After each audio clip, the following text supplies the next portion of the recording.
오늘은 요한일서 이제 마지막 부분입니다. 사도 요한은 지금까지 하나님에 대한 많은 부분들을 이야기를 했죠. 하나님은 빛이시다. 하나님은 생명이시다. 하나님은 말씀이시다. 그 하나님께서 육신의 모습으로 이 땅에 오셨다. 또한 성도들이 어떻게 이 땅을 살아야 되는지, 세상에 대해서 어떤 마음을 가져야 되는지, 하나님 자녀로서의 특권이 무엇인지, 믿음의 아름다운 그런 모습들은 어떠해야 되는지, 이런 여러 가지 부분에 대해서 이야기를 했습니다. 오늘 마지막으로 사도 요한은 이 서신을 쓴 기록, 목적을 다시 한번 밝히고 있어요. 가장 중요한 기록 목적, 왜 이 서신을 썼는가, 이 서신을 읽는 모든 성도들이 반드시 알아야 될 것이 무엇인지, 그 마지막 당부에 담긴 하나님의 그 귀한 뜻이 있어요. 꼭 알아야 될 세 가지, 그 중에 첫 번째는 영생이 있음을 알아야 한다라고 합니다. 13절 말씀 같이 한번 읽겠습니다. 시작. 내가 하나님의 아들의 이름을 믿는 너희에게 이것을 쓰는 것은 너희에게 영생이 있음을 알게 하려 함이라. 너희에게 영생이 있음을 알게 하려 합니다. 20절 말씀도 같이 한번 읽죠. 20절 시작. 또 아는 것은 하나님의 아들이 이르러 우리에게 지각을 주사 우리로 참된 자를 알게 하신 것과 또한 우리가 참된 자 곧 그의 아들 예수 그리스도 안에 있는 것이니 그는 참 하나님이시요 영생이시라. 영생이 있음을 알게 한다. 예수 그리스도, 그분이 참 하나님이시고 영생이시다. 이것이 요한 서신의 기록 목적이에요. 지금까지 많은 이야기들 권면을 했지만 가장 중요한 것은 이 글을 읽는 독자들, 성도들이 하나님 안에서 영생이 있음을 알게 하려 합니다. 자, 사랑하는 성도 여러분, 예수 그리스도의 십자가의 능력으로 우리에게 영생이 있음을 믿으시기를 바랍니다. 우리에게는 영생이 있어요. 영생이 주어진 그런 존재입니다. 영생이라는 것은 몇 년을 얘기하나요? 100년, 1000년인가요? 그거보다 훨씬 더 많은 시간들, 오랜 시간들, 영원한 생명. 사실 이 말씀에 우리는 아멘 하고 믿음으로 또 머리에서 그렇게 이해를 하고 받아들이지만 솔직하게 말씀을 드리면 사실 영생이라는 그 개념이 잘 와닿지가 않아요. 잘 실감이 되지를 않아요. 여러분은 어떠세요? 영생에 대해서 정말 실감이 나세요? 실감할 수가 있으세요? 차라리 이 서신을 기록한 목적은 너희들이 이 서신을 잘 읽고 믿음 안에서 생활하면 수명이 10년, 20년은 더 연장될 거야. 아니면 10년, 20년 더 젊어질 거야. 이러면 훨씬 더 아멘 하면서 열심히 막 성경을 읽고 이 책을 막 읽을 것 같아요. 근데 영생을 주신다, 영생이 있음을 알게 한다, 아멘은 하는데 사실 그렇게 잘 와닿지는 않아요. 여러분, 과학의 발달과 의술의 개발로 인간 수명이 점점 더 늘어난다고 하죠. 하지만 눈앞에 죽음을 앞둔 인간의 수명을 갑작스럽게 연장시킬 수 있는 그런 방법은 없어요. 어떤 영국 여왕이 중병에 걸려서 죽어가다가 마지막 숨을 꼴딱꼴딱 앞두고 운명을 앞둔 여왕이 그 황실 주치의 의사에게 이렇게 얘기를 했대요. 만약에 당신이 내 수명을 6개월만 더 연장시켜주면 내 성의 절반을 줄게. 어떻게 했을까요? 얼마나 좋은 제안입니까? 그런데 할 수가 없었어요. 마음대로 살리고 싶다고 늘리고 싶다고 할 수 있는 게 아니에요. 우리의 생명이라는 것은, 인간의 수명이라는 것은 바로 그렇습니다. 그런데 영생을 얻게 한다는 것, 이게 도대체 어떤 개념일까? 이 영생이라는 단어 자체가, 이 개념 자체가 굉장히 사실 추상적이고 막연합니다. 그러면 이 말씀을 듣는 우리는 그러할진데 이 말을 지금 쓰고 전하는 사도 요한은 어떨까요? 사도 요한도 똑같이 막연하고 추상적인데 그냥 그렇게 은혜롭게 이야기를 한 걸까요? 아니면 뭔가 특별하게 우리와 다른 어떤 생명에 대한 개념을 갖고 있을까요? 여러분, 사도 요한은 조금 달랐습니다. 특별히 생명에 대해서 영생이라는 단어를 언급하는 게 뭔가 특별한 이유가 있었어요. 여러분, 사도 요한이 기록한 복음서, 그게 뭐죠? 요한복음이죠. 요한복음이에요. 다른 복음서는 왜 기록했는지에 대한 구체적인 이유를 사실 밝히고 있지는 않지만 요한복음에는요, 아주 분명하게 이 기록을 남기는 이유는, 목적은 그것을 밝히고 있어요. 자, 요한복음 20장 31절 말씀 우리 같이 한번 읽겠습니다. 시작. 오직 이것을 기록함은 너희로 예수께서 하나님의 아들 그리스도이심을 믿게 하려 함이요 또 너희로 믿고 그 이름을 힘입어 생명을 얻게 하려 함이니라. 하나님의 아들 예수 그리스도임을 믿게 하려 함이고 그 이름을 힘입어 생명을 얻게 하려 합니다. 생명을 얻게 하기 위해서 내가 이 복음서를 쓴다라는 거예요. 너에게 영생이 있는 것을 알게 하려고 내가 이 서신을 썼다. 요한 1서의 기록 목적이에요. 자, 사도 요한은 생명에 대해서, 영생에 대해서 아주 특별한 이해를 하고 있어요. 특별한 경험을 갖고 있다고요. 그는요, 죽은 사람이 부활한 것을 목격한 그런 사람이에요. 죽은 나사로가 걸어 나오는 것을 봤어요. 죽은 지 나흘이나 된 나사로가 부패해서 시신에서 냄새가 나는 온몸에 배를 똘똘만 그런 시신이 열린 무덤으로 뒤뚱거리면서 나오는 그 장면을 봤다고요. 얼마나 그것이 충격적인 그런 장면입니까? 죽었던 회당장 야이로의 딸이 살아나는 것을 봤어요. 나인성 과부의 아들이 살아나는 것을 봤어요. 통곡하고 절망했던 그 어머니가 아들 살아난 것을 보고 기뻐하고 어쩔 줄 몰라 하는 그 기억이 생생한 거예요. 무엇보다도 사도 요한은 예수님의 십자가를 경험을 한 사람이에요. 다른 제자들은 도망갔지만 먼 발치에서 지켜봤는지는 몰라도요, 요한은 십자가의 그 현장 처음부터 마지막까지를 지켰던 사람이에요. 예수님이 어떻게 고문을 당하셨는지, 어떻게 채찍을 맞으셨는지, 손과 발에 못이 어떻게 박혔는지, 박히는 순간에 어떤 소리가 났는지, 예수님이 어떤 표정을 지으셨는지 6시간 동안 처절하게 매달리며 물과 피를 다 쏟으시고, 그들이 매질을 할 때 피가 튀고 뼈가 보이고 육신이 거의 정말 짓이겨지다시피 해서 죽으셨어요. 여러분, 예수님이 건강하셨던 분이 갑작스러운 심장 쇼크로 죽으신 게 아니에요. 도저히 회복될 수 없는, 살아날 수 없는 처절하게 망가지신 그 육신과 모든 과정을 너무나도 생생하게 또렷하게 봤던 사람이 사도 요한이에요.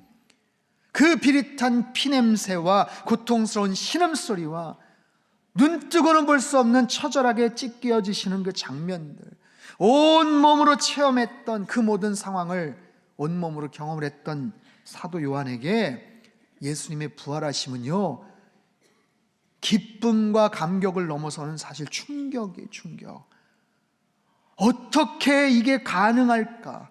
다시 살아나셨다는 것, 다시 부활하셨다는 것, 야, 이게 바로 생명의 능력이구나, 부활의 놀라운 능력이구나. 이처럼 사도 요한은요, 더 특별한 경험을 하게 됩니다. 그것은요, 반모섬에서의 경험이에요. 채석장에 끌려가서 그는 환상을 봅니다. 거기에서의 기록, 그것이 바로 요한계시록이죠. 그 환상의 내용은 어떻습니까? 천국에서의 아주 신비스러운 그런 모습이에요.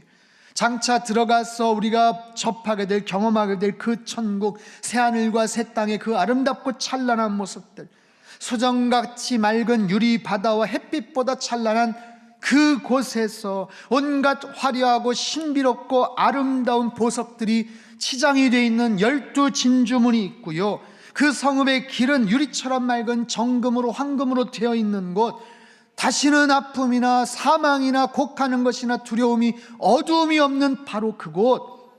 그런데 그곳에 들어가는 자들이 있고 들어가지 못하는 자들이 있던 거예요.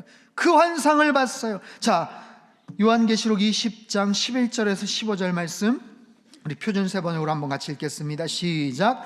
나는 크고 흰 보좌와 그 위에 앉으신 분을 보았습니다. 땅과 하늘이 그 앞에서 사라지고 그 자리마저 찾아볼 수 없었습니다.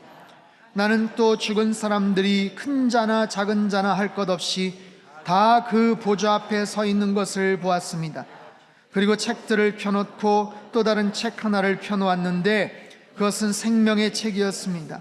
죽은 사람들은 그 책에 기록되어 있는 대로 자기들의 행위대로 심판을 받았습니다. 바다가 그 속에 있는 죽은 사람들을 내놓고 사망과 지옥도 그 속에 있는 죽은 사람들을 내놓았습니다. 그들은 각각 자기들의 행위대로 심판을 받았습니다. 그리고 사망과 지옥이 불바다에 던져졌습니다. 이 불바다가 둘째 사망입니다. 이 생명책에 기록되어 있지 않은 사람은 누구나 다 이 불바다에 던져졌습니다. 여러분 보세요. 사도 요한이 그토록 생명에 대해서 강조하고 영생에 대해서 강조하는 이유는 이 생명과 영생이 얼마나 대단한 것인지, 얼마나 놀라운 것인지, 얼마나 좋은 것인지를 밝히기 위한 목적도 있지만, 동시에 이 영생에 들어가지 못하는 자들이 반대로 심판을 받고 사망과 지옥에 빠지게 되면 그런 자들이 받게 될 그 고통이 얼마나 극심한지, 절대로 그곳에 들어가서는 안 된다는 것을 사실 강조하기 위함이에요. 사랑하는 성도 여러분, 우리는 영생에 대해서 제대로 실감하지 못하지만 요한은 자신 있게 말합니다. 우리에게 영생이 있음을 확신하라. 예수님이 생명이심을 확신하라. 의심하지 말라. 그 사실을 기억하고 분명한 생명의 믿음을 확신하라. 이것이 주님께서 사도 요한을 통해서 하시는 권면의 말씀이에요. 여러분, 우리가 예수님 안에 있다면, 내가 예수님 안에 살아간다면 우리의 인생이 어떤 모습으로 어디에서 그 마지막 마무리가 될지 모르지만, 우리의 심장의 더운 피가 어디에서 어떤 순간에 멎을지는 모르지만, 우리 인생의 그 마지막은 어디에서든지 간에 영원한 천국과 연결되어 있음을 여러분 믿으시기를 바랍니다. 그것이 오늘 우리에게 주시는 놀라운 소망의 말씀이고 약속이에요.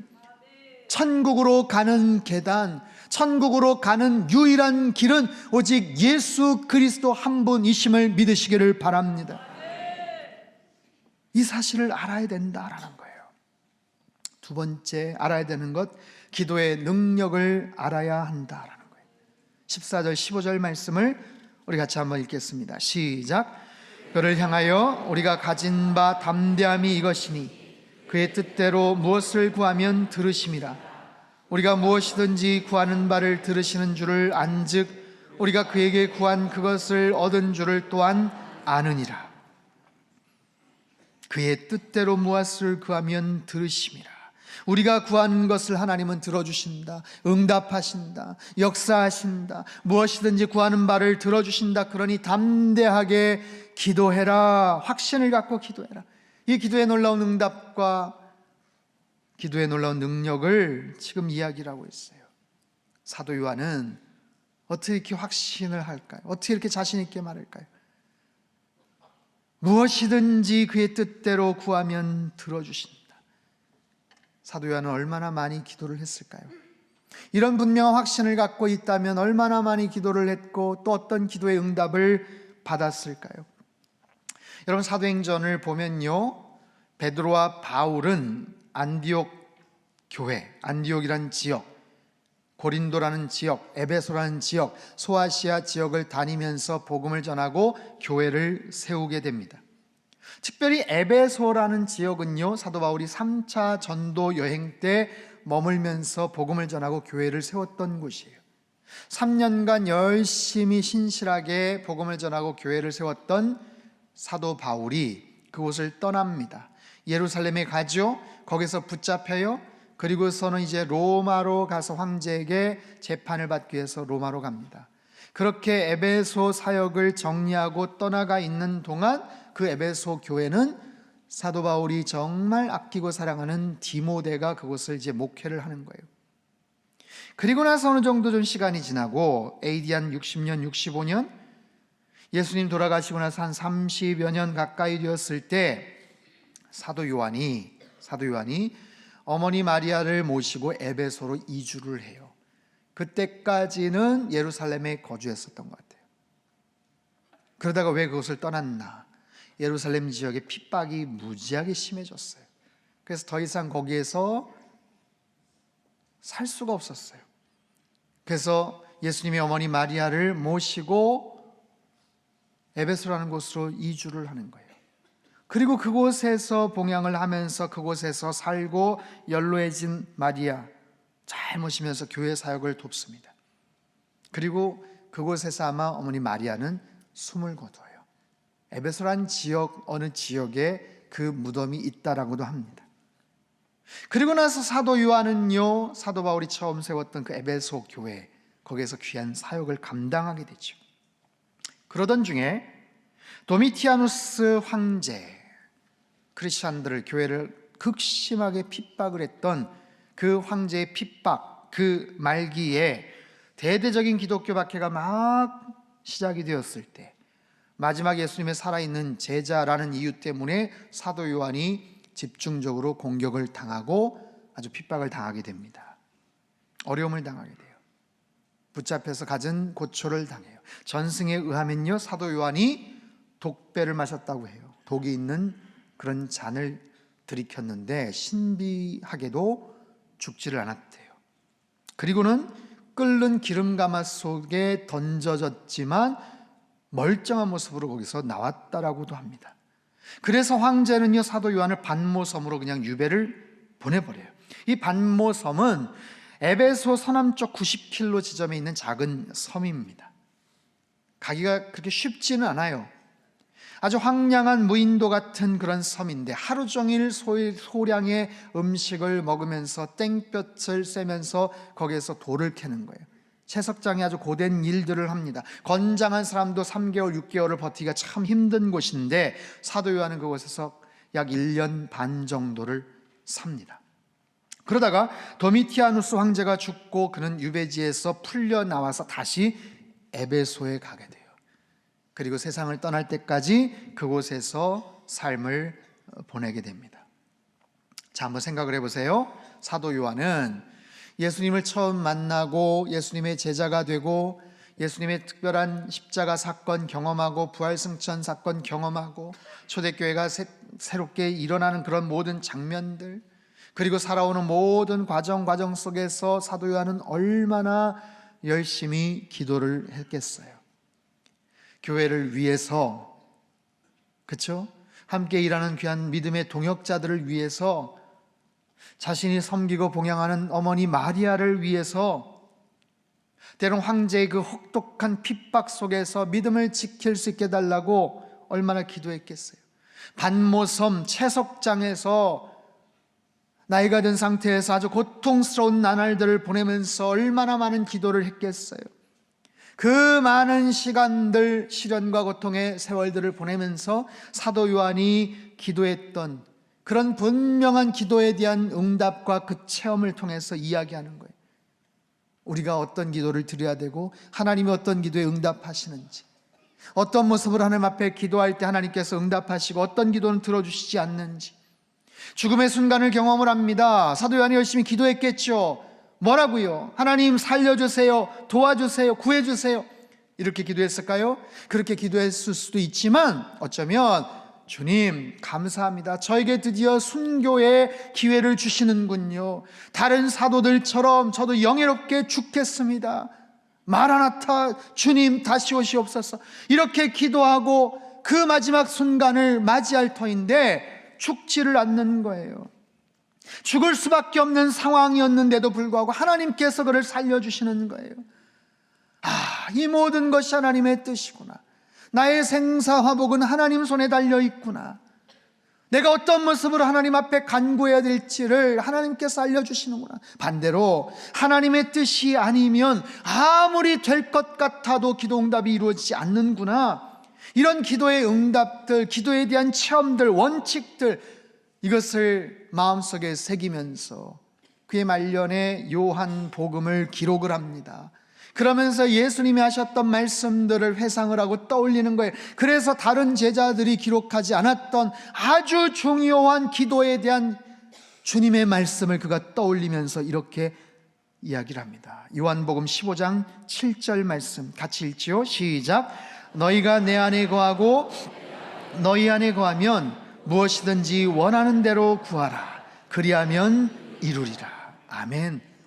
여러분, 이것은 예수님께서 하신 말씀이에요. 너희가 무엇이든지 원하는 대로 구하라. 그리하면 이루리라. 이 기도의 놀라운 약속과 축복.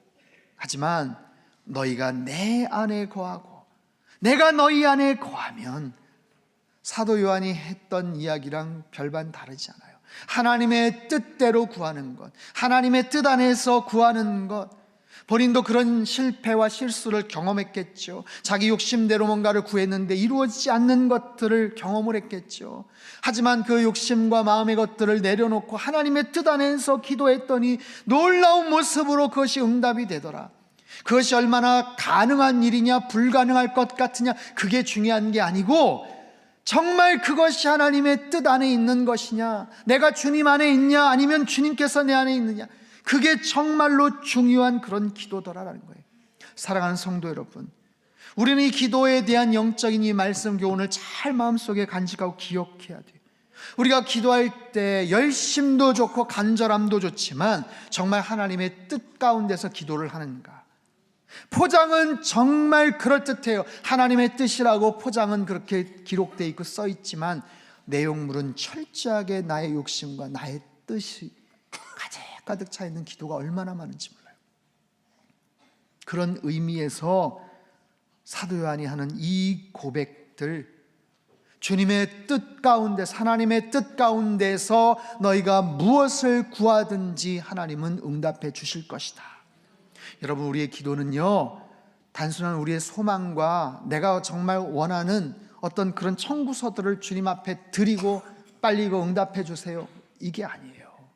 그 기도하는 과정을 통해서 하나님의 뜻을 분별해 가는 거예요. 여러분, 세상에서 가장 위대한 지식은 나를 향하신 하나님의 뜻을 발견해내는 거예요. 세상에서 가장 위대한 사역은 내가 깨달은 그 하나님의 뜻을 순종하고 실행해 나가는 거예요. 여러분, 이런 기도의 놀라운 원칙과 축복을 이해하시고 날마다 열심히 기도하되, 담대함으로 기도하되, 하나님의 뜻 안에서 열심히 기도함으로 말미암아 놀라운 기도의 응답들을 다 받아 누리실 수 있기를 축원합니다. 세 번째로 사도 요한은 말합니다. 꼭 알아야 될 것, 죄의 실체에 대해서 알아야 된다. 16절에서 18절까지 말씀이에요. 우리 같이 한번 읽죠. 시작. 누구든지 형제가 사망에 이르지 아니하는 죄 범하는 것을 보거든 구하라. 그리하면 사망에 이르지 아니하는 범죄자들을 위하여 그에게 생명을 주시리라. 사망에 이르는 죄가 있으니 이에 관하여 나는 구하라 하지 않노라. 모든 불의가 죄로 돼 사망에 이르지 아니하는 죄도 있도다. 하나님께로부터 나신 자가 그를 지키심에 악한 자가 그를 만지지도 못하느니라. 아멘. 사도 요한은요, 거의 100세 가까이 살다가 편안하게 눈을 감았어요. 자연스럽게 하나님의 부르심을 받습니다. 그 당시에 굉장히 오래 살았죠. 그리고 얼마나 많은 일들을 겪었겠어요. 얼마나 많은 힘들고 어려운 일들을 겪었겠어요. 그 과정 속에서 인간의 죄악이 얼마나 지독한 것인지, 인간이 얼마나 연약한 존재인지 예수님의 그 십자가 사건을 통해서 그는 경험을 하죠. 인간 중심에 있는 그 죄성들, 그 미움, 욕심, 누군가를 향한 그 분노와 혈기가 얼마나 강한 것인지, 얼마나 지독한 것인지, 그리고 그 어리석은 군중들의 심리들, 두려움 속에서 벌벌 떨었던 자신을 포함한 제자들의 그 비겁함들, 그로 인해 발생하는 수없이 많은 죄악들, 근데 그 많은 죄들 중에서 사망에 이르지 아니하는 죄가 있고 사망에 이르는 죄가 있다라고 지금 이야기를 하고 있어요. 사망에 이르지 아니하는 죄는 뭐고 사망에 이를 수밖에 없는 죄는 뭘까요? 자, 보세요. 사망에 이르지 않는 죄, 죄의 삭은 사망이다. 우리는 알고 있잖아요. 그런데 사망에 이르지 않는데요, 이게 무슨 말입니까? 자, 16절 앞부분을 다시 보면 누구든지 형제가 사망에 이르지 아니하는 죄 범하는 것을 보거든. 사망에 이르지 아니하는 죄, 누구든지 형제가, 형제가, 즉 이미 예수님을 믿는 사람들, 이미 예수님 안에 있는 사람, 이미 크리스찬이 된 사람, 분명히 예수님이 나의 구주이십니다라고 믿음으로 고백한 사람, 그런 사람들이 짓는 죄는 사망에 이르지 않는다라는 거예요. 즉, 한번 구원을 받으면 내가 주님을 믿음으로 고백함으로 인해서 영생에 대한 분명한 그런 약속이 주어지면 이후에 짓는 죄로 인해서 그 구원이 취소되거나 아니면 그것이 폐기되는 것이 아니라는 거예요. 그러면 마음대로 살아도 되는가? 내 죄는 아무런 어떤 무슨 영향력이 없기 때문에 상관없는가? 그게 아니고 그 죄로 인해서 징계를 받겠죠. 그 죄로 인해서 어려움을 당하겠죠. 그 죄로 인해서 곤란한 상황이 있겠죠. 하지만 그것 때문에 이 사람이 천국 백성이 지옥으로 그냥 떨어져 버리는 그런 일은 없다는 거예요. 다만 자신의 잘못을 깨닫고 하나님 앞에 용서를 구하면 하나님은 다시 용서해 주시겠죠.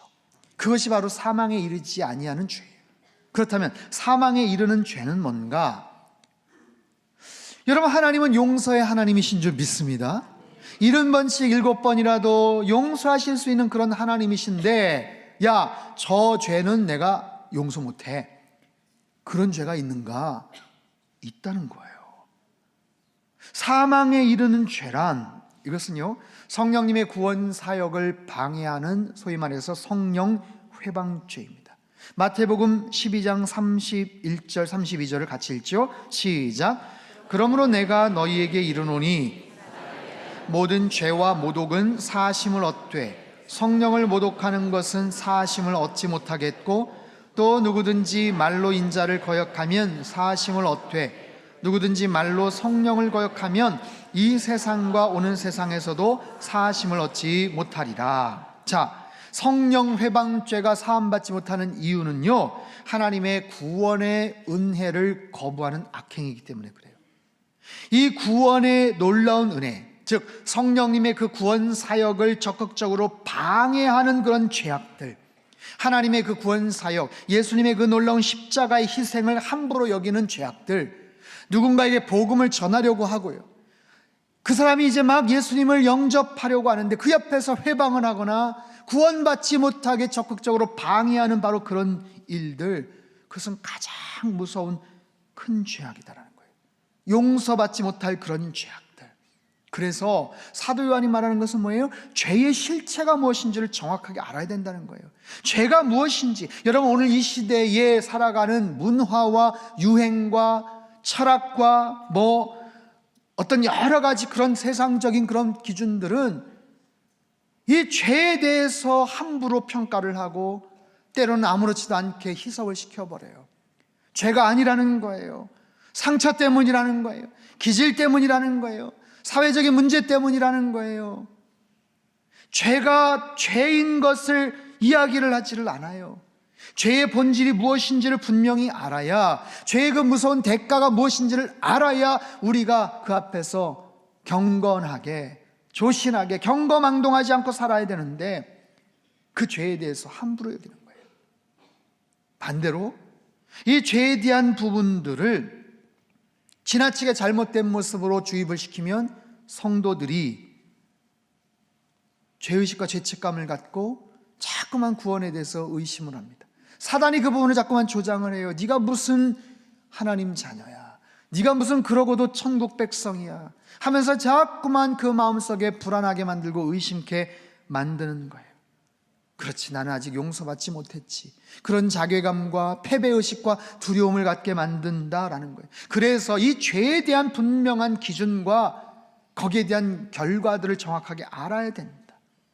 사랑하는 성도 여러분, 하나님께서는 우리를 사랑하시는 줄 믿습니다. 우리가 어떤 모습으로 살아가고 죄에 대해서 어떤 태도와 어떤 반응과 삶을 살아야 되는지를 알아야 돼요. 성령 하나님은요, 우리를 사랑하시고 그런 모든 죄된 영향력으로부터 우리를 지켜주시는 줄 믿습니다. 악한 자가 만지지도 못하게 한다. 악한 자가 건들지도 못하게 한다. 여러분, 모든 잘못된 죄책감과 죄의식으로부터 여러분 자유하실 수 있기를 축원합니다.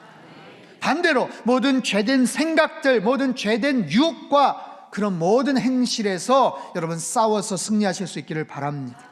하나님이 우리를 지켜주셔요. 죄된 모든 악한 마귀 사단의 그런 유혹에서 우리를 지켜주셔요. 우리를 건들지 못하도록 지켜주셔요. 악한 자가 만지지도 못하게 우리를 지켜주실 줄 믿습니다. 자, 세 가지. 영생이 있음을 알게 하는 것, 기도의 능력이 무엇인지를 알게 하는 것, 죄의 실체가 무엇인지를 알게 하는 것, 이거를 알아야 돼요. 흔들리면 안 돼요. 근데 사단은 끊임없이 그분을 공격을 합니다. 헷갈리게 합니다. 흔들리게 합니다. 그래서 우리는 어떻게 해야 되는가? 마지막 결론이에요. 21절 말씀 시작. 자녀들아, 자, 최종적인 결론입니다. 이 중요한 사실들이 있는데 이 부분을 자꾸만 헷갈리게 만들고 방해를 하고 혼동을 일으키고, 그래서 그 믿음에서 떠나게 만드는 모든 우상들, 그런 모든 이단 사이비 집단들, 영지주의자들, 잘못된 교리에 빠져서 성령을 소멸시키고 성령에 회방할 수 있는 그런 죄들을 짓는, 그러면 안 되니까 너희 자신을 지켜서 우상에게서 멀리하라. 사랑하는 성도 여러분, 우리의 믿음을 지키는 것, 우리의 믿음을 지키는 것은요, 굉장히 작은 선택에서 시작을 합니다. 아주 작은 결단에서부터 출발을 해요.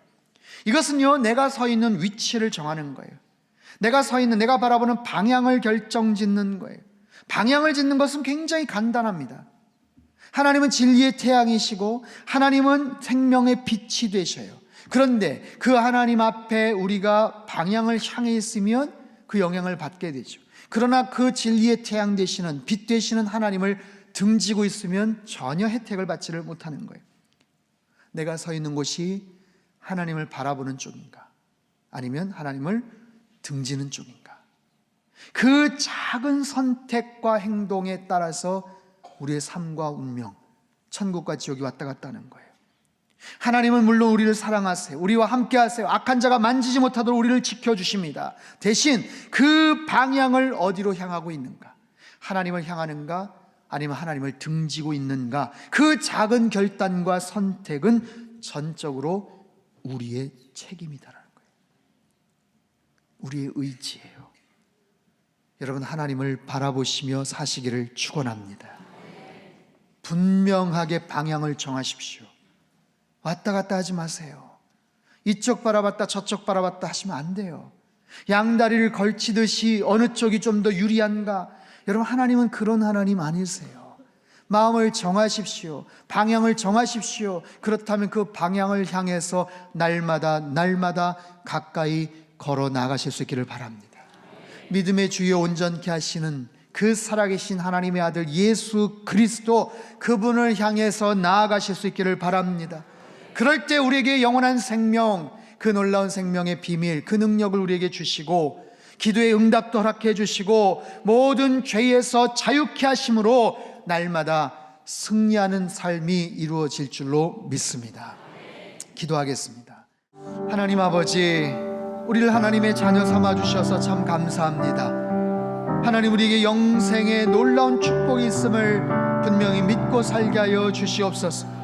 기도의 분명한 응답과 확신을 마음속에 새기게 하시고 죄의 무서운 실체를 분명히 깨달으며 하나님 앞에 살아갈 때에 악한 자가 만지지도 못하도록 저희들을 지켜주실 줄 믿습니다.